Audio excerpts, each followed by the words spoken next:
see you guys in the dark. The following account occurred roughly 3 years ago during the summer of 2012. It has always been difficult for me to talk about, but I have found writing about it to be therapeutic. I was 17 at the time, and I had just gotten my first job. I lived in a rural western Virginia, in a small mountain community. My mom's friend owned a camping resort not far from my house that had a general store, and she said she'd pay me to help out in the store during the busy months in the summer. It was a pretty easy job, and I met a lot of out-of-towners, which was nice because our community could get so isolated. Most of us lived pretty far away from each other. One day, a big burly mountain man came into the store. He was in his late 40s, maybe early 50s, probably about 6'5" and about 280 pounds. He looked dirty, like he worked outside. His clothes were sort of tattered, and he had a long beard. We had a few of the woodsy hermit types in the area, and he definitely looked like one of them. He bought some basic items, one of which was our homemade bars of soap. When he came to the register, he looked me up and down carefully. He didn't talk for a minute, just stared. His people skills clearly needed work. "Did you make this soap?" he asked gruffly. "Possibly," I said. "I help out with that sometimes." "You make a lot of your own stuff?" "Toiletries and things like that." "Yeah." "I like that," he said, nodded to himself. I honestly did not know how to respond. I quickly rang up his items and paid with crumpled money.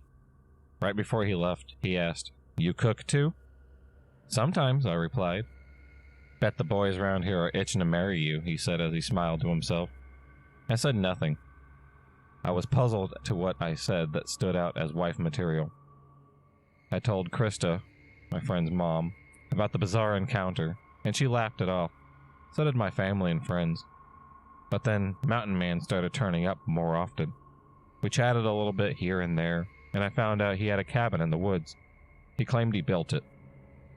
He said he hunted and lived off the land. Other than the things he bought at the store, over time our chatter escalated, with making him comment about how nice it would be to have a woman like me around, who would make things and cook things. One time, he even said I had the birthin' hips that men lust after. I shuddered. He even started inviting me to fish with him, hunt with him, see his place, etc., and I always politely declined. But he got more and more insistent, and I told Krista about how uncomfortable he was starting to make me. The intensity at which he said those things really scared me. She said that when he came in, go get her, and she would ring him up. Thanks to her, I started speaking to him less, and I thought I wouldn't have to deal with him anymore. But one night, I was closing up, and it was late, probably around 10 at night. Krista had left about an hour before, and I was leaving by myself. The only two cars in the front of the store were an old blue pickup and mine. I was immediately alarmed because I knew Mountain Man drove a blue pickup, but I didn't see him in the parking lot. Just his car. So I walked quickly to my car, checked the back seat before I started her up. But then when I first turned the key into the ignition, I got nothing but sputters. I tried several more times and got scared quickly. Of all nights, why is this happening tonight? I remember asking myself angrily. Just as I reached for my phone to call for help, there was a loud pounding on the driver's side window. I'm shocked that I didn't piss myself. I didn't even want to look, because I knew it was him. But I did, and my suspicions were confirmed. He smiled a big grin at me, showing me exactly which teeth were missing. "Need some help?" he said loudly, thoroughly through the window. I shook my head ferociously. "My dad is on his way," I said, hoping to scare him off. I hadn't spoken to my dad in years. Mountain Man laughed. "No, he's not," he said. "Open the door." The hairs on my neck stood up. How did he know I was bluffing? "No," I said firmly. "Leave me alone." Suddenly, he looked angry. He pulled the handle, but I had locked all the doors when I first got in. He kept ferociously pulling the handle and started pounding on the window. "Leave now or I'm calling the cops," I screamed at him. He clearly wasn't getting the message, so I pulled out my phone and called 911. I must have sounded hysterical to the dispatcher, and I knew she could hear him pounding. She said she would have officers out ASAP, but out here, that could be a while. "The cops are on their way. Leave now," I screamed at him, who didn't seem to let it deter him. But after a few more minutes of pounding, he suddenly stopped and walked back to his truck. I watched him go. Hopefully he would leave me alone. But then he started walking back towards me with a crowbar in hand. "No," I screamed at him. "Get the fuck away from me." He started swinging at the driver's side window with the crowbar. I ducked down to the passenger seat on the floor and covered the back of my neck like they teach you in the tornado drills. I heard the sickening crack of the window, but not for long. Suddenly I heard male voices shouting, telling him to get away from the car. I sat up and saw 2 men approaching, one with a shotgun pointed at him. I recognized them as a couple of guests staying at the resort for the camping trip. I breathed a sigh of relief and got out of my car, telling them that the police were on the way. I thanked them profusely as we waited for the police, and surprisingly Mountain Man didn't make any moves to get away, but the cops came pretty quickly after that, so he didn't have much of a chance. They took him away and I gave them my statements. I was pretty shaken up for a while afterwards. A few weeks later I finally got the scoop on the man. Apparently he had a history of mental illness. He had been in and out of the institutions. He really had been living in an old cabin in the woods, where he wasn't taking his meds, and his issues were only getting worse.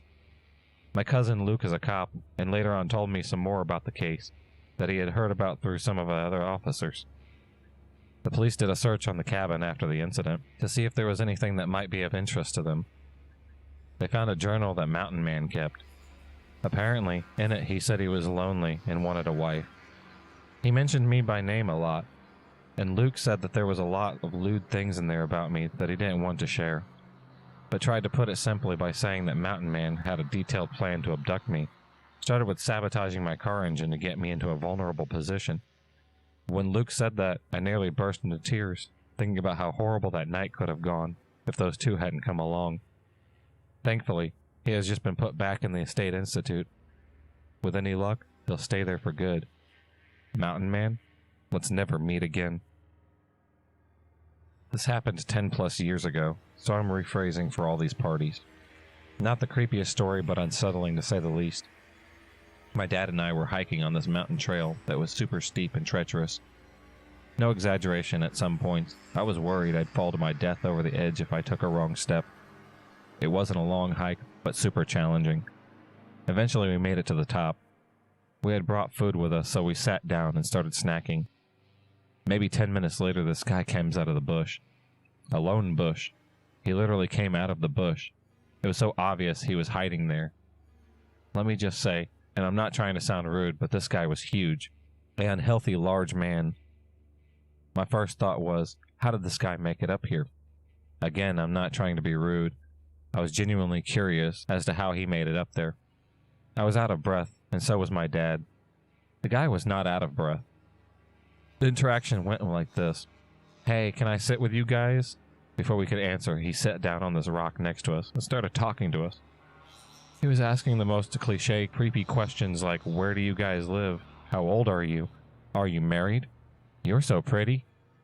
My dad immediately stands up, gives me a head nod, like get behind me, move away from him, and tells the guy he just wants to spend time with his daughter. My dad was super polite, but I could tell he was thrown off by this guy. We started moving our area, and the guy says, "Hey, fuck you," pretty aggressively too. My dad says something along the lines of, "Watch your mouth, my kid is here."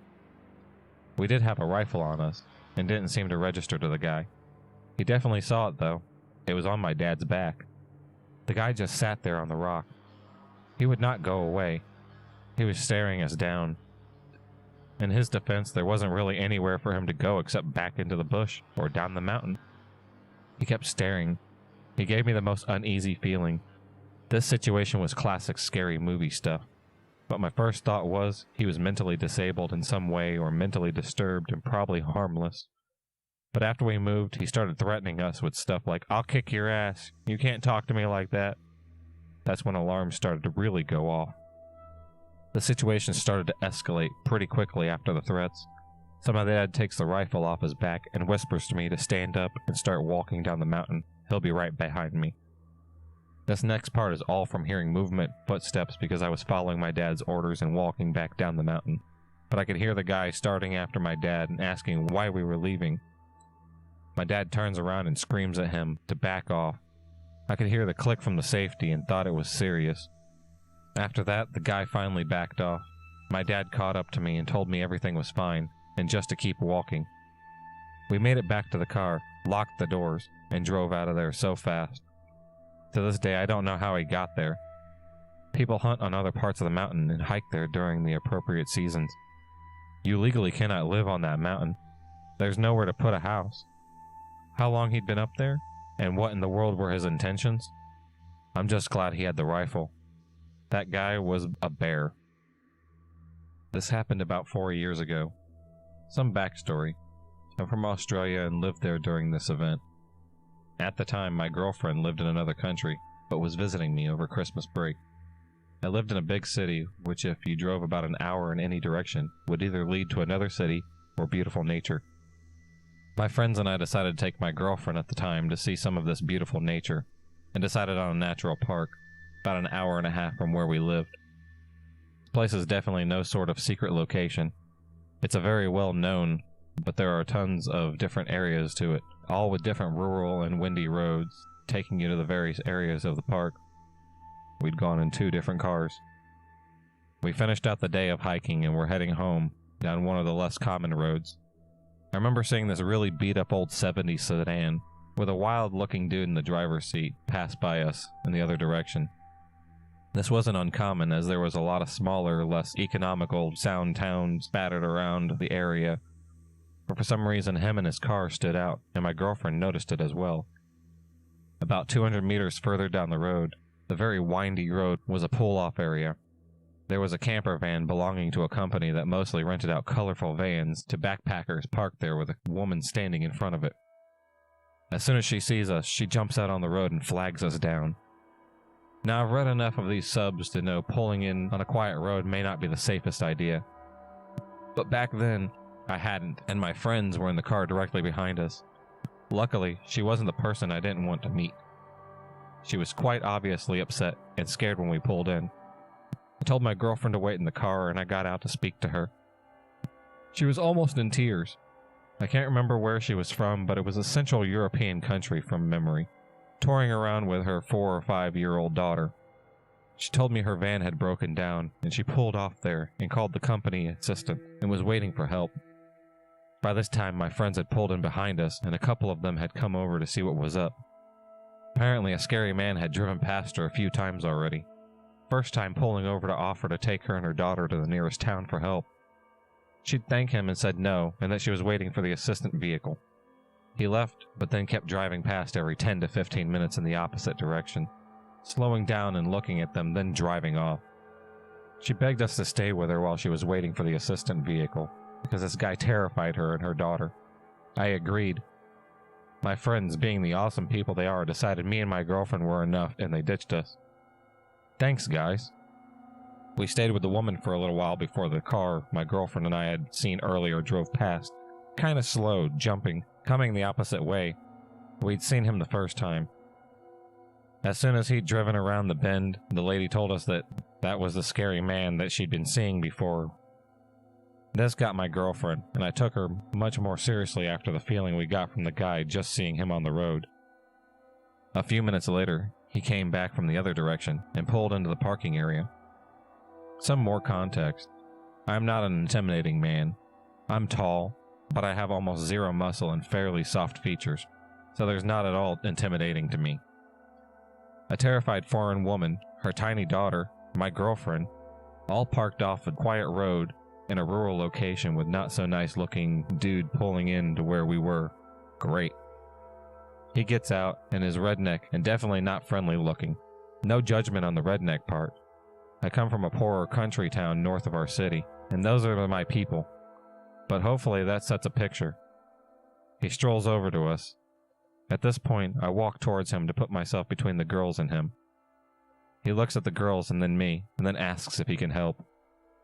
I tell him no, we're just waiting for the assistant vehicle, and tell him we've got it covered. Then he says maybe he could stay and wait with the woman and her daughter, so we don't have to. I tell him we're happy to stay and thank him again, but we've got it covered. He kind of just stood there for a while, staring at all of us, not really saying anything, giving off mega creepy vibes. After what seemed like forever, Another car drove past us and looked out but kept going. This seemed startling to me. He mumbled good luck and got in his car and drove off. We waited with this poor scared woman and her daughter for almost 90 minutes. Ended up talking a lot, and hopefully we had made her opinions of Australia a little bit brighter after Mega Creepy Guy. Finally, the assistant vehicle arrived, a bigger dude who could definitely handle himself. I asked to see his ID and stuff to be safe, but he was in a car marked by the company. Had all his tools and definitely seemed legit. We gave the lady my number and asked her to text me when she was off safe. She was so grateful to us for staying with her for so long. It made me feel good that even this dude was just a weird-looking, awkward country guy that didn't mean harm and was really just trying to help. We had still made her feel more comfortable in a strange country. I don't think he was, and definitely believe he was up to no good, but you never know. I did get a message from her to say she was safe, so everything ended well. Creepy mountain dude, let's not meet again. A couple of years ago, I went hiking alone on different trails in the Blue Ridge Parkway. For some reason, I thought it would be okay for a 20-something woman to go alone. Stupid, I know. I always wanted to visit Mount Mitchell, so I made the trek up there. This was on a Monday, so there weren't a ton of visitors. The path to the summit is paved, so it's a fairly easy walk, but it's a bit steep. I was a smoker at the time, so I was quite out of breath. I finally got to the top and stood to the side trying to catch my breath, and I see someone step very close to me out of the corner of my eye. I look up, and it's a man, probably in his late 40s, greasy, dark brown hair. He says, "Hey, I noticed you took a while to get up here, and you're breathing really hard. Are you okay?" I was kind of taken aback, but I realized saying I was fine and that I'm a smoker, and I kind of laughed to make light of the situation. He stood there looking at me, so I made a little nod to him, let him know I was going to walk away. I walked over to podiums that show you the direction you're looking and what mountains and cities are there in the distance, and he followed.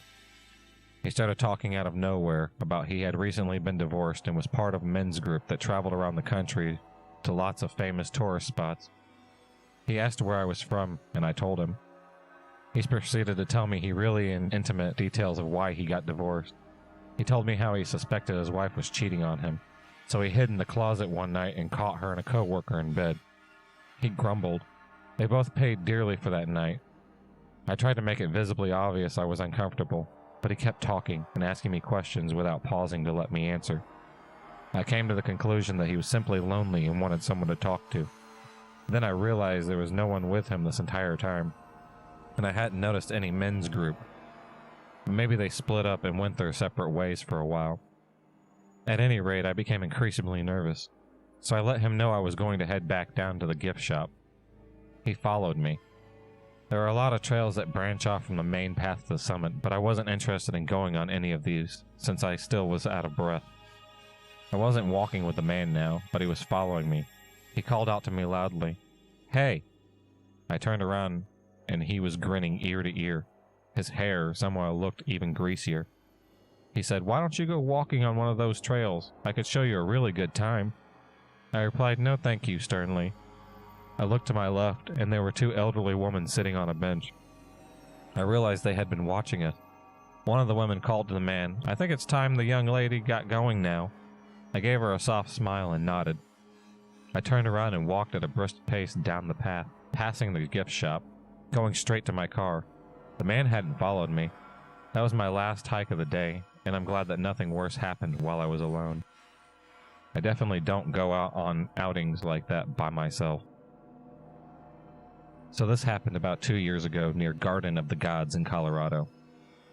I was visiting Denver with one of my best friends, Danny, and we had rented a car for the week.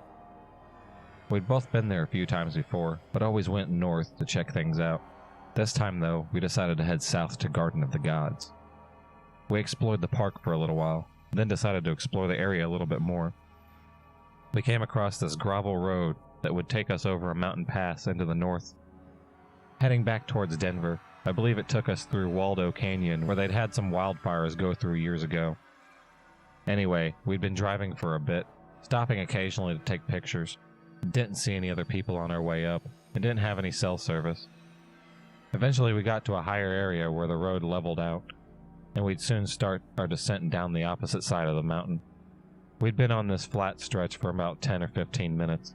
Then my friend Danny told me to stop because there was a couple people flagging the car down, and she thought maybe they need help. So I hesitantly stopped the car, rolled the window down, and saw two older men approaching the car. When they got to the window, my spidey sense started sending off all the warning signals. I've worked in hotels for years, and I've had to deal with many tweakers. And these guys, they were definitely tweakers. There was no mistaking it. Imagine the men from Deliverance when you picture them. We asked them what they wanted, and one of them mentioned to this creepy, crappy white van behind them that was parked on the side of the road. He told us that the tire had went flat, and all he had was a sledgehammer to try to knock the tire off. We told him we didn't have anything to change the tire, and this is when he changed the story. He told us next that the car had run out of gas. He said his wife and baby were in the van, and wanted to know if we could give him a ride down the mountain.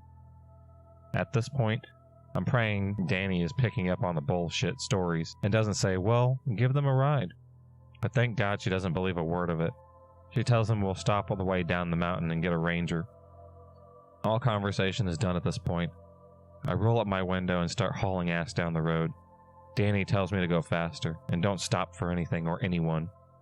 She didn't have to convince me. I was driving as fast as I could, safely to go on the gravel roads. We arrived further down the mountain and spotted rangers. We stopped and told the ranger about the incident and that something was very off on these men. They said they'd send someone up, but who knows if they ever did. This was hands down one of the most unnerving encounters I'd ever experienced. So Meth Head Mountain Man, let's not ever meet again. A few weeks ago, Labor Day weekend, my boyfriend and I made the journey to see my grandparents who live in rural Arkansas. It's beautiful up there, and we wanted to spend time with them and go hiking, kayaking, etc. The trip was going normally until our second night there. A little background before I go into what happened. When we got there, my grandfather had mentioned something about a guy in his early 30s wandering around the road they live on, and how he'd never seen him before. They live in a small town, if you want to even call it a town, so everyone knows everyone. Like I said, they live in rural Arkansas in the middle of complete nowhere. They live on a mountain. There's shoddy cell reception, like an hour-and-a-half drive from the nearest Walmart, and a ton of wild animals, not to mention difficult terrain. It was our second night there, and we were all playing cards in their basement. The entrance to the house is technically the second floor. It's about 8:30, when it's equivalent to about 1 a.m. to my grandparents and the elderly people who live around them. When we hear a knock at the door, my grandfather goes upstairs to answer the door, confused as to who it is there that late, and all we hear is him say, "Didn't you just knock on my door?" followed by some talking. He comes back downstairs, and we ask who it was. He says he doesn't know, but it looked like the guy who had been walking around in the woods a few days earlier. We asked him what he wanted, and told us the man introduced himself with his full name, said he was trying to get his life back on track, was living with his mother up the hill, and was just ringing doorbells. My grandmother said he was shirtless and seemed a little off. We were all a little weary, and my boyfriend mentioned something about burglaries, knocking on doors to see who is home so they can rob them. Seeing how a lot of people vacation homes up here, and we started getting nervous, but continued playing cards. About 20 minutes later, my grandmother and I met eyes. She looked at me and goes, "Do you hear talking?" I said I did, but it was probably the TV. She looked a little freaked out and told me the TV wasn't on. My grandfather and boyfriend bolt up. My boyfriend goes outside and my grandfather pulls a pistol out of literally nowhere and follows him. My grandmother and I just stared at each other and went upstairs to see if we could see anything out the windows. They both came back in a few minutes later and say they couldn't find anything. I'm freaking out at this point and ask what the name he gave was so I could Google him. When I did, not one but 2 missing persons report came up about him within the past year. One of them was from last summer when he was filed as a missing person with his girlfriend and her kid. They ended up being found, but they didn't know where Crazy Man was, but suspected he was laying low because of a police chase he had gotten in. The other one was from a few weeks ago, and his mother, who lives 4 hours away, had filed for him. My grandmother called the sheriff, and they ended up finding him still shirtless running through the woods in the dark. It could have ended much worse. Crazy mountain man, let's not meet. If you enjoyed this video, please subscribe, like, and hit the bell for notifications on future videos, and become a stalker of the night. And I'll see you next time.